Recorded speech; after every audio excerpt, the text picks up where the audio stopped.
पूजा जब भी पूजा के बारे में सोचता हूँ तो मुझे एक वो महिला याद आ जाती है जिसे किसी साहित्यिक कंपटीशन में अपनी कविता भेजी थी, शायद नारी पर थी, और उसके परामर्श के लिए डॉक्टर राकेश अग्रवाल के पास और फिर मेरे पास आई, और मैंने देखा कि उसमें अकूत प्रतिभा है, अकूत प्रतिभा है, बहुत बहुत उपजाऊ बीज है जिसका अंकुरण हो रहा है। और जब बीज अंकुरित होता है तो वो सही समय होता है उसे खाद और पानी देने का। अगर अंकुरित होते हुए रामकिशोर जी आप भी यही काम कर रहे हैं, अगर अंकुरित होते हुए बीज को सही खाद पानी मिल जाए तो वो बहुत उपजाऊ, बहुत फल देने वाला वृक्ष बनता है। अगर उस समय उसे खाद पानी न मिले तो वो अंकुर मुरझा जाता है और असमय उसकी हत्या हो जाती है और ऐसा लगता है जैसे गर्भ में ही बच्चा मर गया। उस जरूरत को मैंने समझा और उनकी जिज्ञासा, उनकी सीखने की इच्छा, उनकी स्थितियों से सामना लड़ने की इच्छा शक्ति, इस सब के चलते उन्होंने आगे बढ़ना शुरू किया। और जब वो बढ़ी तो उनके कदम रुके नहीं, गद्य और पद्य सब में काम किया। और ये पत्रकार परिवार से संबंध रखती हैं, ये स्वाधीनता संग्राम सेनानी परिवार से संबंध रखती हैं, और उस परिवार में ही ये गुण पूरी तरीके से व्याप्त है। उसका एक और उदाहरण उनके परिवार का यहाँ पर बैठा हुआ है, नाम है सुभाष महेश। और मुझे लगता है कि मोटिवेशनल लेख इनके रक्त में है। सुभाष महेश की 2 पुस्तकें मोटिवेशनल लेखों की, प्रेरक लेखों की आ चुकी हैं। पूजा महेश की प्रेरक लेखों की किताब आपके हाथ में है।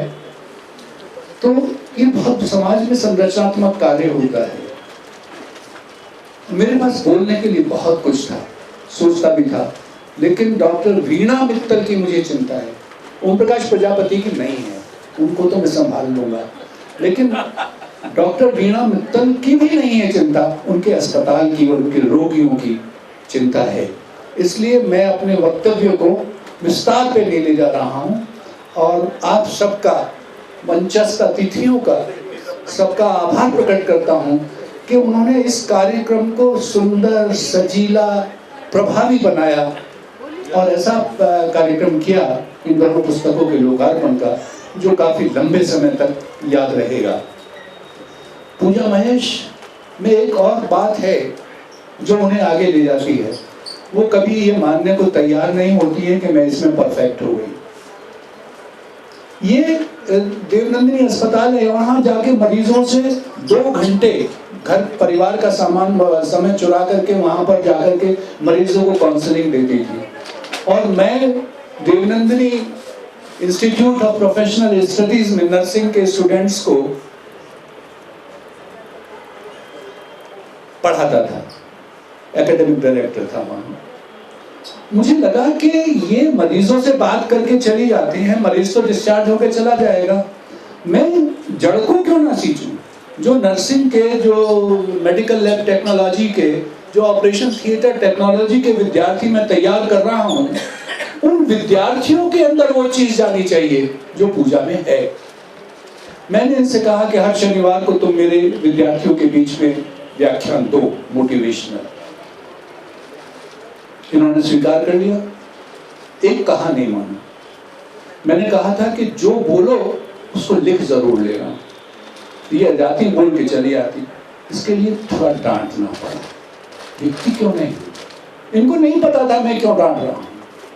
इन्होंने आज्ञा का पालन किया, लिखना शुरू कर दिया। लिखते लिखते बहुत सारे लेख हो गए। मैंने कहा इनको इधर उधर पड़े रहने से क्या फायदा है, इनकी किताब पर न डालो, सब लोग ज्यादा लोगों तक पहुंचेगी। इन्होंने बात मानी और वो किताब आपके सामने है। कविता के बारे में लोग बहुत बता चुके हैं और मैं एक बार फिर पूजा महेश को शुभकामनाएं देता हूँ और जैसा मैंने सुभाष महेश से कहा था कि अब तीसरी किताब की प्रतीक्षा है, अब इनकी 5वीं किताब की प्रतीक्षा मैं करूँगा। और आप सबका बहुत बहुत आभार। इतनी शालीन, इतनी धैर्यवान ऑडियंस अध्यक्ष को नहीं मिलती।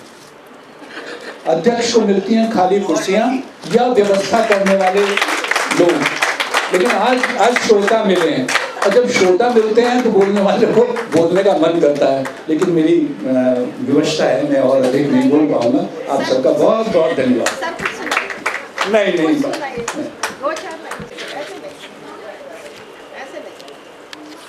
कब तक ढोएंगे यहाँ थकी थकी सी शाम, कब तक ढोएंगे यहाँ थकी थकी सी शाम, लाना होगा अब हमें सूरज का पैगाम। सूरज का पैगाम लाने का काम पूजा महेश कर रही है। लोकतंत्र की परिभाषा, गूंगे हम लोग आम आदमी, बहरे जो शासन सत्ता चलाते हैं कोई भी पार्टी के, बहरे भी सुनने लगें जब गूंगों की आवाज, बहरे भी सुनने लगें जब गूंगों की आवाज, लोकतंत्र के पंख तब भरते हैं परवाज।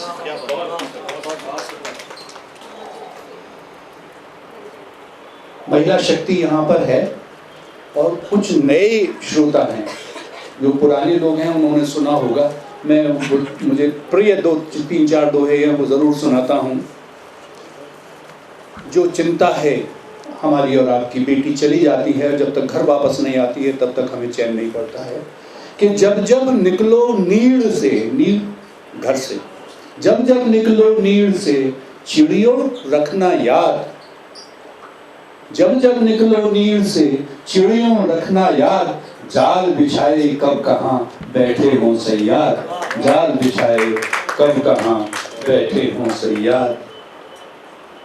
और चिड़ियों चिड़ियों तुम सब एक हो, थामो चौंच मशाल, चिड़ियों तुम सब एक हो, थामो चौंच मशाल, बाज सभी घबरा उठे ऐसा करो धमाल, बाज सभी घबरा उठे ऐसा करो धमाल।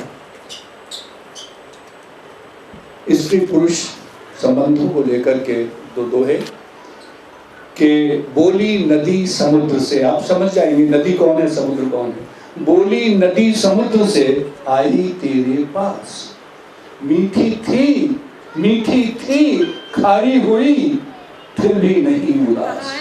भारतीय नारी के संस्कार है ये। मैं के सारे संस्कार, सारे तौर तरीके, सारी संस्कृति सब भुला देती है, और सासरे में आकर के जैसा है उस रंग में भूल जाती है। तो समुद्र में आई नदी खारी बन गई, मीठी थी खारी हुई, और सबसे बड़ी बात है फिर भी नहीं उदास। बोली नदी समुद्र से आई तेरे पास, मीठी थी खारी हुई फिर भी नहीं उदास। एक शिकायत भी है, पुरुष वर्ग क्षमा करेंगे मुझे, कि इतनी नदियां पी गया, इतनी नदियां पी गया फिर भी शेष तलाश, इतनी नदियां पी गया फिर भी शेष तलाश, खारे सागर की मगर मिटी न आदिम प्यास, मिटी न आदिम प्यास, मिटी न आदिम प्यास। एक मुक्तक वो समंदर की तरफ से है, पुरुषों की तरफ से है कि मैं समंदर हूँ नदी के पास जाना चाहता हूँ, मैं समंदर हूँ नदी के पास जाना चाहता हूँ, नीर खारा है उसे मीठा बनाना चाहता हूँ। मैं समंदर हूँ नदी के पास जाना चाहता हूँ, नीर खारा है उसे मीठा बनाना चाहता हूँ। रीत उल्टी है कहेंगे लोग ये मुझको पता है, रीत उल्टी है, जोरू का गुलाम हो गया, यही समझो कि रीत उल्टी है कहेंगे लोग ये मुझको पता है। मैं मोहब्बत का मगर नवगीत गाना चाहता हूँ, मैं मोहब्बत का मगर नवगीत गाना चाहता हूँ। मैं समंदर हूँ नदी के पास जाना चाहता हूँ, नीर खारा है उसे मीठा बनाना चाहता हूँ। और बस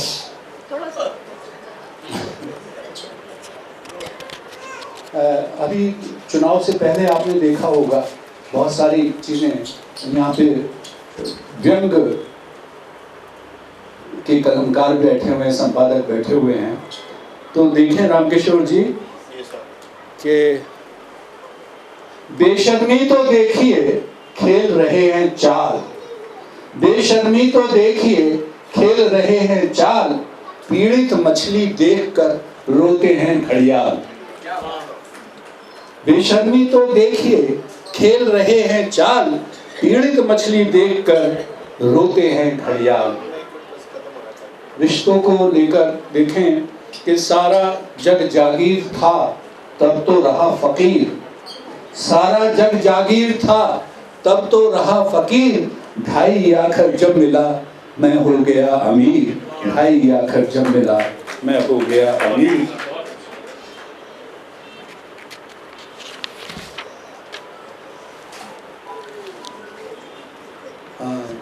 बहुत जल्दी वो बदल अंग वस्त्र बदल जाते हैं, केसरिया से तिरंगा हो जाता है और तिरंगे से हरा हो जाता है। तब एक दोहा होता है कि राजनीति चौसर हुई, राजनीति चौसर हुई, शकुनी खेले खेल, और धर्मराज ने कर लिया दुर्योधन से मेल। राजनीति चौसर हुई, शकुनी खेले खेल, और धर्मराज ने कर लिया, युधिष्ठिर ने दुर्योधन से मेल कर लिया, धर्मराज ने कर लिया दुर्योधन से मेल। एक मतलब दो शेर सहेंगे और फिर उसके बाद में नहीं सुनाऊंगा, अभिना जी कितना भी कहें तो। बात मुझसे मत करो तुम आज तो तकरार की, बात मुझसे मत करो तुम आज तो तकरार की, मैं दिलों पे लिख रहा हूँ एक इबारत प्यार की। बात मुझसे मत करो तुम आज तो तकरार की, मैं दिलों पे लिख रहा हूँ एक इबारत प्यार की। और शाम देखो ढल रही है, रात का किसको पता, उम्र की शाम, शाम देखो ढल रही है, रात का किसको पता, वक्त कम है, वक्त कम है, वक्त कम है, पढ़ लिखूंगा मैं कथा अंगार की, वक्त कम है, पढ़ लिखूंगा मैं कथा अंगार की। और उम्र के इस दौर में भी पाँव ये थमते नहीं, उम्र के इस दौर में भी पाँव ये थमते नहीं, घुंघरुओं को धुन लगी है अनवरत झंकार की, घुंघरुओं को धुन लगी है अनवरत झंकार की।